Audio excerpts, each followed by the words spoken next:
کس نے اسے اس کا راستہ بتایا یا کون کہہ سکتا ہے کہ تو نے ناراستی کی ہے؟ اس کے کام کی بڑائی کرنا یاد رکھ جس کی تعریف لوگ گاتے رہتے ہیں۔ سب لوگوں نے اس کو دیکھا ہے، انسان اسے دور سے دیکھتا ہے۔ دیکھ خدا عظیم ہے اور ہم اسے نہیں جانتے، اس کے برسوں کا دریافت شمار سے باہر ہے۔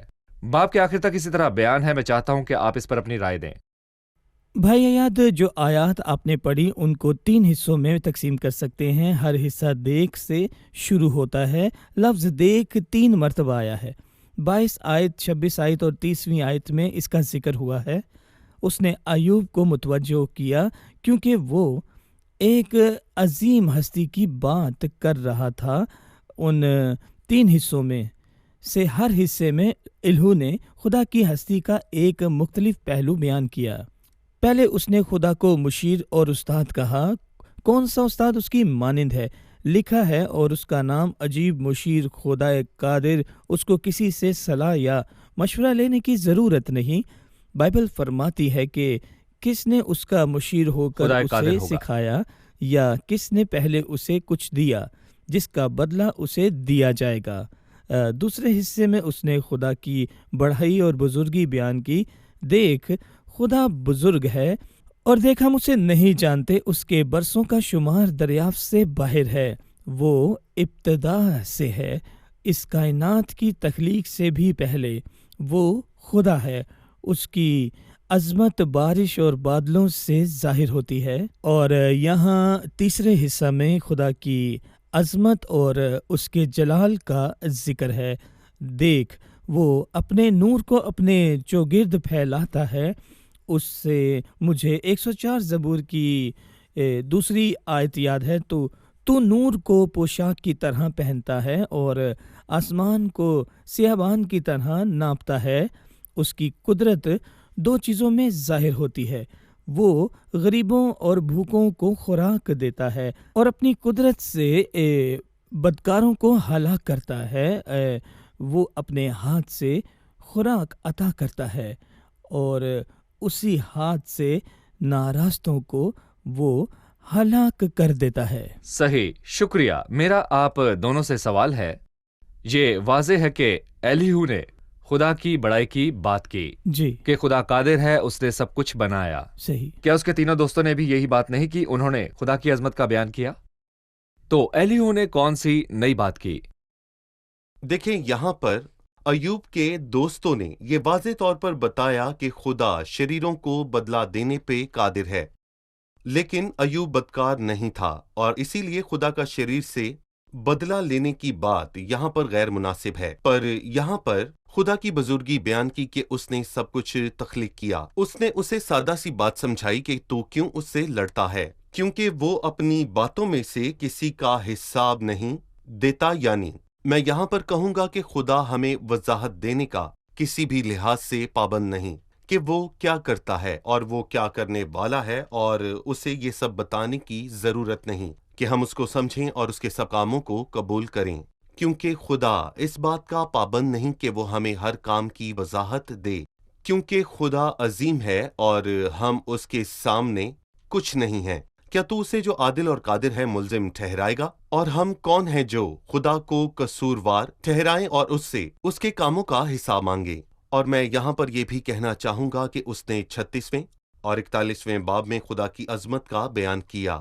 ہر چیز میں اس کی عظمت ظاہر ہوتی ہے، وہ عظمت سے بھرا ہوا ہے، اور ہماری ناقص عقل اس قابل نہیں ہے کہ ہم اس کی عظمت کو سمجھ سکیں۔ خداوند آپ کو برکت دے۔ بہت ہی خوبصورت باتیں کی۔ وقفے کے بعد ہم اپنے مطالعے کو جاری رکھیں گے۔ عزیز ناظرین، ایک چھوٹے سے وقفے کے بعد دوبارہ حاضر ہوں گے۔ ہم ایوب کی کتاب کا مطالعہ مکمل کرنے والے ہیں۔ اگر آپ کا اس حوالے سے یا پھر کوئی اور سوال ہو تو ہمیں اس پتے پر ارسال کیجیے۔ خوش آمدید، ہم آپ کی خدمت میں حاضر ہیں۔ ابھی ہم ایوب کی کتاب کے 37ویں باب کا مطالعہ جاری رکھیں گے۔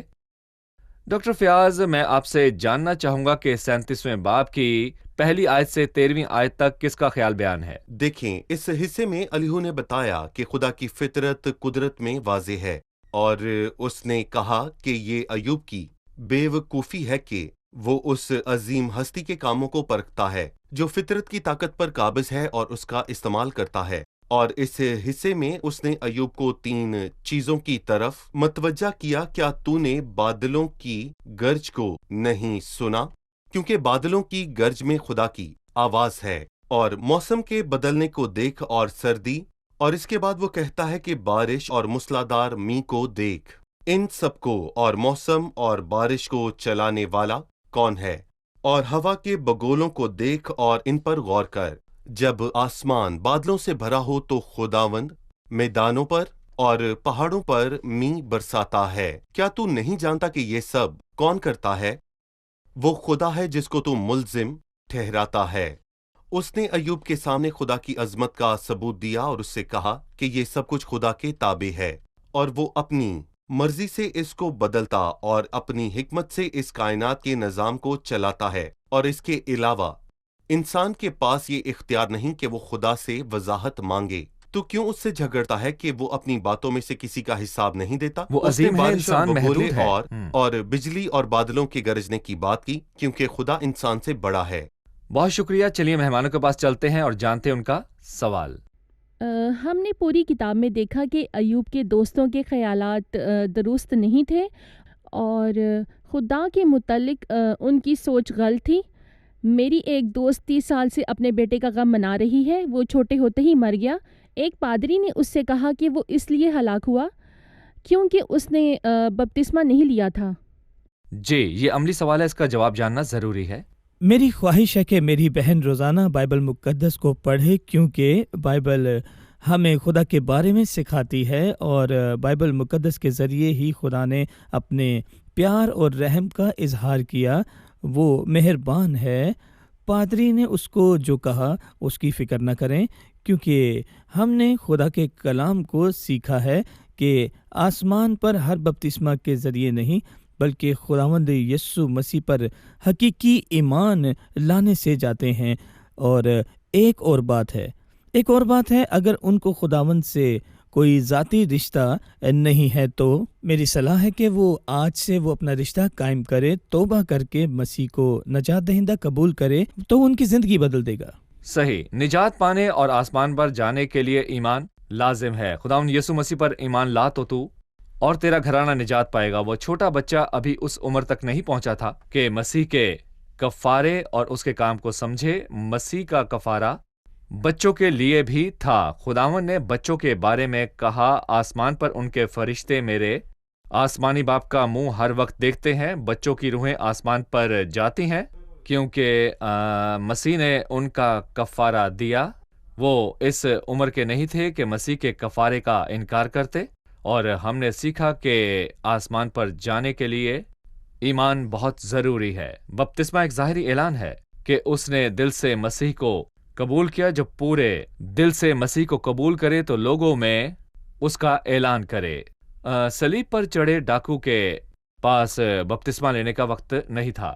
ابتدائی کلیسیا میں بپتسمے کی تعلیم جو تھی وہ واضح نہیں تھی، لیکن مسیح نے ڈاکو سے کہا کہ تو آج ہی میرے ساتھ فردوس میں ہوگا۔ اس کا یہ کہنا ہی کافی تھا۔ اس نے خداوند یسوع سے کہا، اے خداوند، جب تو اپنی بادشاہی میں آئے تو مجھے یاد کرنا۔ ڈاکٹر عادل، اب میں 14ویں آیت سے 24ویں آیت تک آپ کے سامنے پڑھوں گا۔ اے ایوب، اس کو سن، چپ چاپ کھڑا رہے اور خدا کے حیرت انگیز کاموں پر غور کر۔ کیا تجھے معلوم ہے کہ خدا کیوں کر انہیں تاکید کرتا ہے اور اپنے بادل کی بجلی کو چمکاتا ہے؟ کیا تو بادلوں کے موازنے سے واقف ہے؟ یہ اسی کے حیرت انگیز کام ہے کہ وہ علم میں کامل ہے۔ جب زمین پر جنوبی ہوا کی وجہ سے سناٹا ہوتا ہے تو تیرے کپڑے کیوں گرم ہو جاتے ہیں؟ کیا تو اس کے ساتھ فلک کو پھیلا سکتا ہے جو ڈھلے ہوئے آئینے کی طرح مضبوط ہو؟ ہم کو سکھا کہ ہم اس سے کیا کہیں، کیونکہ اندھیرے کے سبب سے ہم اپنی تقریر کو درست نہیں کر سکتے۔ آخر تک یہی بیان ہے۔ میں چاہوں گا کہ آپ اس حصے کا مرکزی خیال بتائیے۔ بھائی آیات، یہ الہو کی بات کا آخری حصہ ہے جو اس نے 32ویں باب میں شروع کی تھی۔ اس سے پہلے ایوب نے اس کی بات نہیں کاٹی۔ اس سے واضح ہوتا ہے کہ اس کی بات سے ایوب کو تسلی ملی، کیونکہ اس نے اپنے باقی دوستوں کی بات کو ایک سے زیادہ بار کاٹا پر الہو کی بات کو نہیں کاٹا۔ الہو کی بات کے آخر میں اس نے یہ نتیجہ خیز کیا کہ ایوب یا کوئی بھی انسان اس لائق نہیں کہ خدا کی عظمت کا مقابلہ کر سکے۔ مثلاً 16ویں آیت میں اس نے واضح طور پر کہا کہ کیا تو بادلوں کے موازنہ سے واقف ہے، اور 18ویں آیت میں لکھا ہے کیا تو اس کے ساتھ فلک کو پھیلا سکتا ہے۔ یہاں پر فلک سے مراد فضا ہے، یعنی انسان کی اس خداوند کے سامنے کیا حیثیت ہے جس نے فلک کو پھیلایا ہے۔ تو صرف ایک معمولی انسان تو ہے۔ اس نے 17ویں آیت میں کہا جب زمین پر جنوبی ہوا کی وجہ سے سناٹا ہوتا ہے تو تیرے کپڑے کیوں گرم ہو جاتے ہیں۔ اس کا مطلب ہے کہ انسان اتنا سادہ ہے کہ اپنے کپڑوں کے گرم ہو جانے پر پریشان ہو جاتا ہے۔ میں سمجھتا ہوں کہ الہو کی بات کا آخری حصہ بالکل 8ویں زبور کی طرح ہے، جب میں تیرے آسمان پر جو تیری دستکاری ہے اور چاند اور ستاروں پر جن کو تو نے مقرر کیا غور کرتا ہوں تو کیا نتیجہ خیز ہوتا ہے۔ تو پھر انسان کیا ہے کہ تو اسے یاد رکھے۔ اس نے 24ویں آیت میں اپنے تمام باتوں کا خلاصہ کیا۔ یہ ایوب کے لیے نہیں بلکہ سب انسانوں کے لیے ہیں، اسی لیے لوگ اس سے ڈرتے ہیں۔ وہ دانا دلوں کی پرواہ نہیں کرتا ہے جو خود کو دانا ظاہر کرتا ہے۔ جی صحیح، خداوند آپ کو برکت دے۔ آپ نے بہت ہی اچھی باتیں بتائیں اور ایوب نے ان باتوں کو سمجھا اور خدا نے اگلے باب میں اسے جواب دیا۔ چلیے اب مہمانوں کی طرف بڑھتے ہیں اور جانتے ہیں انہوں نے کیا سیکھا۔ میں نے سیکھا کہ خدا درد کے ذریعے ہمیں اپنی اصلیت کا احساس دلاتا ہے تاکہ ہم جان لیں کہ ہم کمزور اور بے بس ہیں۔ ہمیں خداوند کی ضرورت ہے۔ ہم اس سے دور رہ کر خوش نہیں رہ سکتے کیونکہ اس کے بغیر ہماری حالت بدترین ہو گئی ہے۔ صحیح۔ مجھے 36ویں باب کی 26ویں آیت پسند آئی۔ دیکھ خدا بزرگ ہے اور ہم اسے نہیں جانتے۔ عہد قدیم میں ایماندار خدا کو مکمل طور پر نہیں جانتے تھے، ان کے بیچ ایک پردہ موجود تھا، پر ہم نئے عہد نامے کے ایماندار ہیں۔ خدا اپنے بیٹے کی شکل میں ہمارے بیچ آیا۔ پولس رسول نے ہماری حوصلہ افزائی کی اور کہا خدا کو جانو اور اس کے ساتھ ساتھ خدا کی پہچان میں بڑھتے جاؤ۔ ہم خدا کو جان کر اس کے ساتھ ایک ذاتی رشتہ قائم کر سکتے ہیں۔ بہت خوب، شکریہ۔ آزمائشوں کے وقت شیطان ہمیں بھڑکاتا ہے کہ خدا نے ہمیں بھلا دیا، اس کو ہمارے درد اور تکلیف کا احساس نہیں، لیکن لکھا ہے دیکھ خدا قادر ہے اور کسی کو حقیر نہیں جانتا۔ وہ قادر ہے، وہ نہایت بزرگ ہے، پر وہ ہمیں کبھی نہیں بھولتا، کبھی چھوڑتا نہیں اور نہ ہی کبھی ہمیں نیچا دکھاتا ہے۔ صحیح۔ جی آپ؟ مجھے ڈاکٹر فیاض کی یہ بات بہت اچھی لگی کہ خداوند کے نزدیک خاکساری سے مراد یہ نہیں کہ وہ ہم پر ظلم کرے اور ہماری تحقیر کرے، یہ انسان کی سوچ اور اس کا خیال ہے، پر خداوند ہمیں عاجز کرتا ہے تاکہ ہمیں احساس ہو کہ ہم بالکل بے بس ہیں اور ہمیں اس کی بہت زیادہ ضرورت ہے۔ صحیح، بہت خوب، شکریہ۔ خداوند آپ کو برکت دے۔ خادمین کا بھی بہت شکریہ۔ شکریہ۔ ناظرین، ایلیہو نے کہا وہ تجھے بھی دکھ سے چھٹکارا دے کر ایسی وسیع جگہ میں جہاں تنگی نہیں ہے پہنچا دیتا۔ اس نے افلاکیات اور تخلیق اور سمندر اور زمین میں خدا کی بزرگی کے ثبوتوں کو ظاہر کیا۔ خدا عظیم ہے، وہ انسان سے بڑا ہے، انسان محدود ہے، وہ اپنی عقل سے خدا کی حکمت کو نہیں سمجھ سکتا، پر خدا انسان کو جواب دیتا ہے، اس کو حقیر نہیں جانتا، وہ ہم میں سے کسی سے دور نہیں۔ اگر آپ کا خیال ہے کہ خدا آپ سے بہت دور ہے اور وہ بدلہ لینے والا ہے اور آپ اس تک پہنچ نہیں سکتے، تو آج آپ یہ جان لے کہ خدا، اس کی صفات میں ایک صفت یہ بھی ہے کہ وہ آپ کے بہت نزدیک ہے۔ وہ آپ کے انتظار میں کھڑا ہے کہ آپ اپنے دل کو کھولیں اور اپنی زندگی پر حکمرانی کرنے دیں۔ آپ اس کو اپنا بادشاہ اور نجات دہندہ بنا لیں۔ اپنے اور میرے بیچ میں تو ہی ضامن ہو۔ عزیزو، خدا آپ سے دور نہیں، وہ آپ کے بہت نزدیک ہے اور چاہتا ہے کہ مسیح کے کفارہ کی بنیاد پر آپ سے رشتہ قائم کرے۔ خدا نے ایوب سے کیا کہا اور ایوب نے کیا جواب دیا؟ ایوب کی کہانی کیسے ختم ہوئی؟ ایوب کی کہانی کا اختتام جاننے کے لیے ہمارے ساتھ اگلی قسط میں ضرور شامل ہوں۔ خداوند آپ سب کو بہت برکت دے۔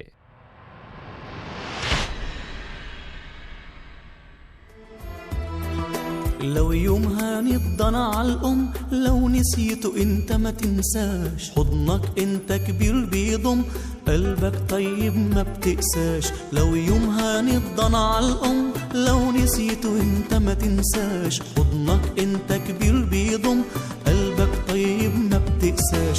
انت عظيم وقدير، حبك حب كبير، نيرك هاي ما انت حنايم، مش ممكن تتغير يوم، ما بتعجزش ايديك ولا شيء صعب عليك، تشفي بكلمة تحيي الماي وتفرح قلب المهموم. انت عظيم وقدير، حبك حب كبير، نيرك هاي حنايم، مش ممكن تتغير يوم، ما بتعجزش ايديك ولا شيء صعب عليك، تشفي بكلمة وتفرح قلب المهموم. انت عظيم وقدير، حبك حب كبير، نيرك هاي حنايم، ما بتعجزش ايديك ولا شيء صعب عليك، تشفي بكلمة وتفرح قلب المهموم.